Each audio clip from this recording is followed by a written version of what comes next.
Shalom, selamat pagi Bapak Ibu dan saudara-saudaraku yang dikasih oleh Tuhan. Senang sekali pagi ini saya bisa menjumpai Bapak Ibu dan saudara di dalam tayangan video singkat ini.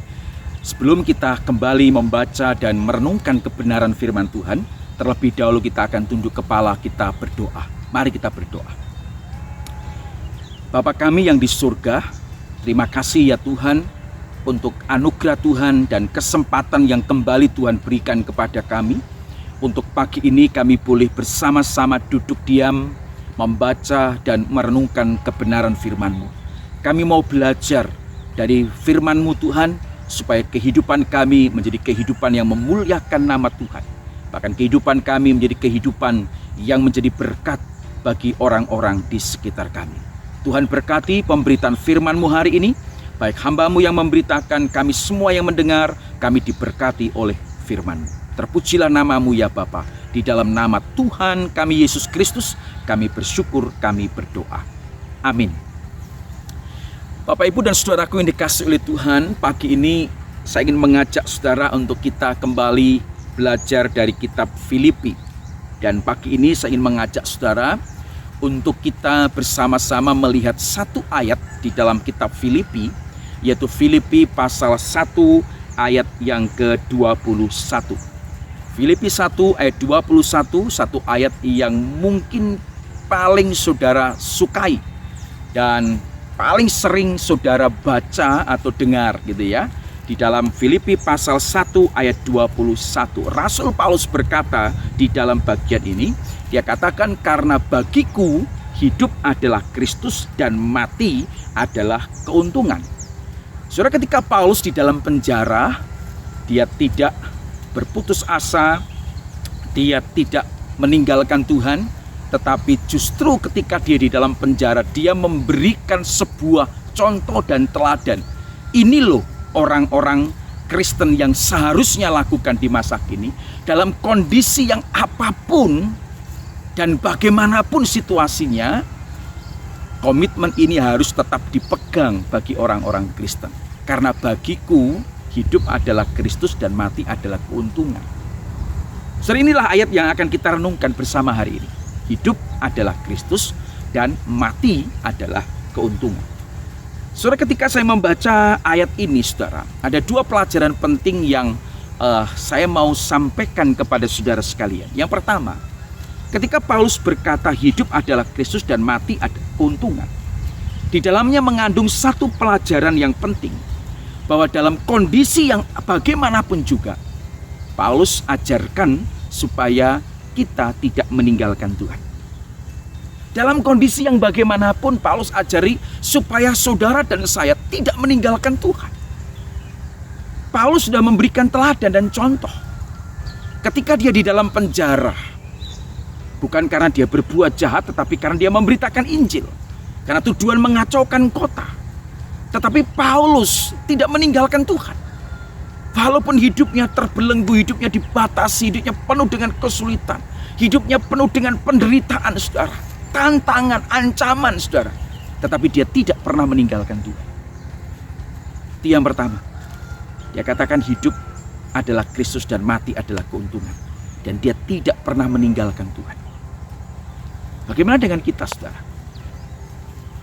Bagaimanapun kondisi yang kita hadapi saat ini, mari kita terus tetap teguh di dalam panggilan kita dan pelayanan kita serta iman kita.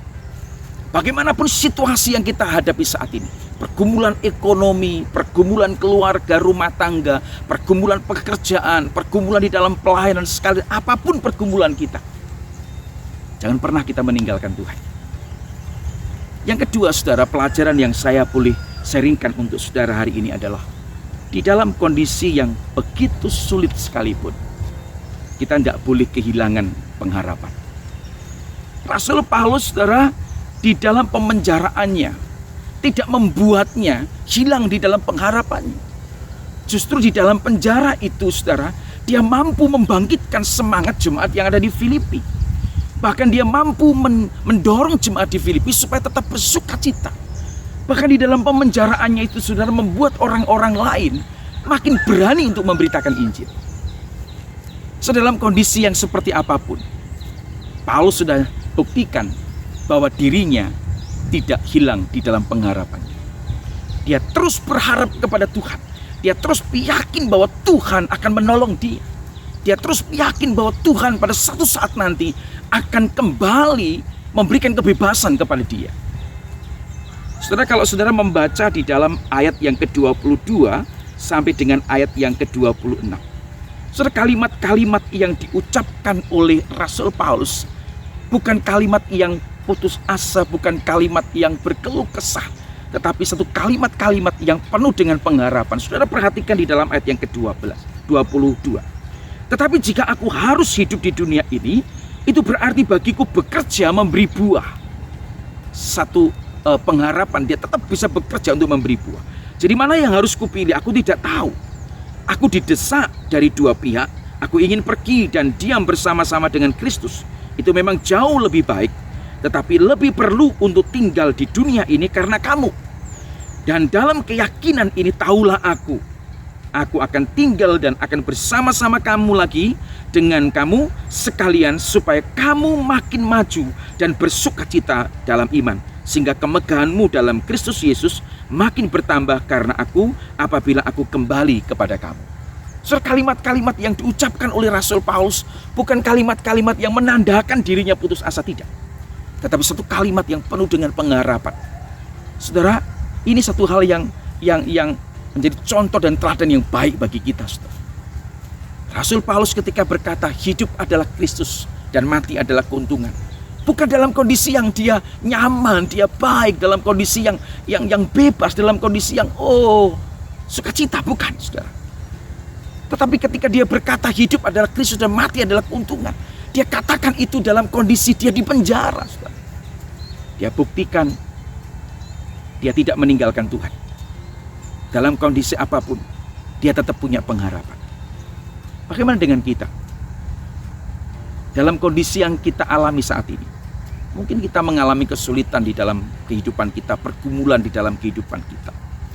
Jangan pernah hilang di dalam pengharapan, saudara. Karena harapan yang hilang itu biasanya terjadi pada orang-orang yang tidak lagi memiliki tujuan hidup yang jelas. Orang yang tidak memiliki tujuan hidup yang jelas, dia akan hilang harapannya. Dia akan merasakan buat apa hidup ini. Dia akan merasakan untuk apa aku hidup. Dan pada akhirnya dia akan putus asa, depresi yang sangat kuat sekali. Rasul Paulus, dia tidak putus di dalam pengharapannya. Dia tetap berpengharapan karena dia punya tujuan hidup. Karena bagi dia, hidup adalah Kristus dan mati adalah sebuah keuntungan. Kalaupun dia harus hidup, dia tetap mau bekerja untuk memberi buah. Kalaupun dia mati, dia akan bersama-sama dengan Tuhan di surga. Rasul Paulus tidak hilang pengharapan karena dia punya tujuan hidup yang jelas. Demikian pula dengan kita, saudara. Kita harus punya tujuan hidup yang jelas, supaya dalam kehidupan kita, dalam kesulitan penderitaan apapun, kita tidak putus di dalam pengharapan kita. Apa yang menjadi tujuan hidup kita? Hendaklah tujuan hidup Paulus juga menjadi tujuan hidup kita. Hidup adalah Kristus dan mati adalah keuntungan. Saudara, satu kali saya membaca sebuah artikel yang mengisahkan tentang sejarah dari lagu Nyamanlah Jiwaku. Seorang yang bernama Horatio Spafford, saudara. Dia memiliki satu istri dan 4 orang putri. Satu kali, saudara, mereka hendak mau berlibur dan mereka pengen berlibur suami istri dan 4 putrinya. Tetapi kemudian Spafford ini tiba-tiba ada pelayanan, ada tugas yang tidak bisa dia tinggalkan. Maka dia minta supaya istri dan ke-4 putrinya untuk berlayar terlebih dahulu, naik kapal lebih dahulu, dan nanti Spafford ini akan menyusulnya setelah urusan semuanya selesai. Tetapi saudara, di dalam perjalanan itu kapal yang mereka naiki bertabrakan dengan kapal yang lain, dan di dalam 12 menit kapal itu tenggelam, sehingga ke-4 putrinya meninggal dunia.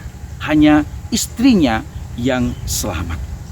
Saudara, singkat cerita, kemudian Spafford ketemu dengan istrinya, dan akhirnya mereka mendirikan sebuah gereja, dan gereja itu menjadi besar, berkembang, saudara.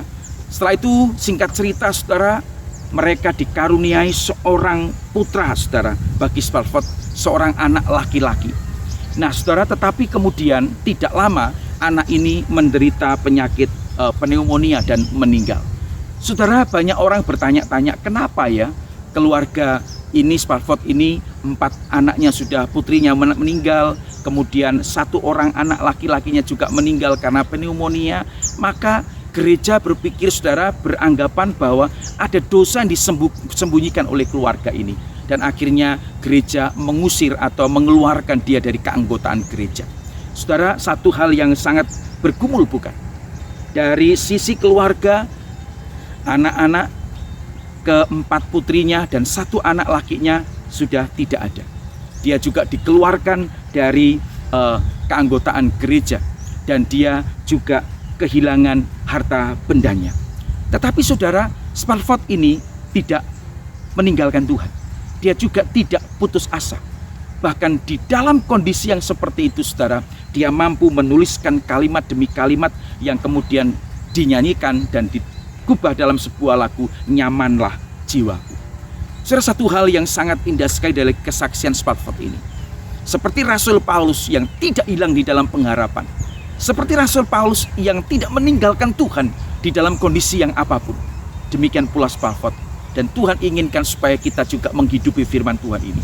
Kalau Paulus berkata hidup adalah Kristus dan mati adalah keuntungan, maka mari kita belajar. Kita belajar untuk mengucapkan kalimat ini. Hidupku adalah Kristus dan mati adalah sebuah keuntungan. Mari kita tunjukkan ini dalam kehidupan kita. Dengan kita tidak meninggalkan Tuhan, tetap setia kepada Tuhan dalam kondisi yang apapun. Dan kita tidak hilang di dalam pengharapan kita. Dalam kondisi apapun, kita tetap terus berharap bahwa Tuhan suatu saat nanti akan menolong kita.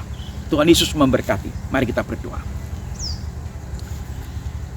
Bapa di surga, terima kasih untuk kebenaran firman-Mu hari ini. Kami bersyukur ya Tuhan, melalui kesaksian hidup dari Paulus, kami belajar hidup adalah Kristus dan mati adalah keuntungan. Tuhan, terima kasih melalui firman Tuhan hari ini. Kami mau belajar untuk tidak meninggalkan Engkau atau lari dari Engkau. Kami terus berpengharapan karena Tuhan ada bersama dengan kami. Dalam kondisi yang apapun, kami tetap setia kepada Tuhan dan berpengharapan bahwa Tuhan suatu saat nanti menolong kami tepat pada waktunya. Tolonglah kami ya Tuhan, berkati seluruh jemaat yang sudah mendengar firman-Mu hari ini. Berkati keluarga kami, rumah tangga kami.